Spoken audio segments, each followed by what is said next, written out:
voy siz zo'rsiz ilohiylashtirishni xohlashadi ular chunki bola edi ona uni bir tiyin qilgan ona uni mehr bermagan e'tibor bermagan-ku o'sha tan olinmagan keraklilik hissini his qilmaganda muhimligini his qilmagani uchun ichi bo'm-bo'sh-ku mehr yo'q ichida faqat оболочка bor ularda man zo'rman man ko'rasan tashqarida shunaqa man zo'rman degan narsa bor ichi bo'm-bo'sh chunki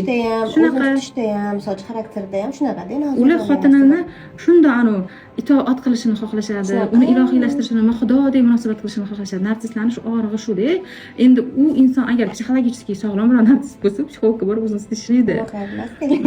agar tishkim buzilish kuchli bo'lsa уже bu siz unga munosabat qilishni o'rganib olishingiz kerak bo'ladi erkak psixologiyasini yaxshilab o'rganmoqchi bo'lsangiz 15-16 iyul kunlari seminar bo'ladi erkak psixologiyasi deb nomlangan mana shu seminarda shunaqangi zo'r bomba kesani instrumentlarni metodikalarni o'rganamiz nima qilsak biz erimiz bilan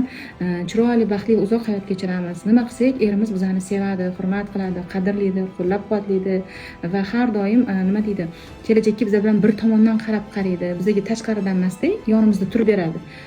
bu empatiya hisoblanadi-da o'sha erkak kishi bilan ayol kishi bir chiziqdan turib kelajakka qarash yoki farzandlariga qarash yoki oilaga qarash yoki olamga qarash shu erkak bilan ayol bir-biriga qarama qarshi emas yonma-yon turib munosabat qilishi olamga umuman hayot kechirishi aynan shu erkak psixologiyasi kursida juda ham zo'r sirlar ochiladi seminarga qatnashish uchun Instagram sahifamda tepada bio bor mana shu bio orqali ham Telegram kanaliga qo'shilib olsangiz bo'ladi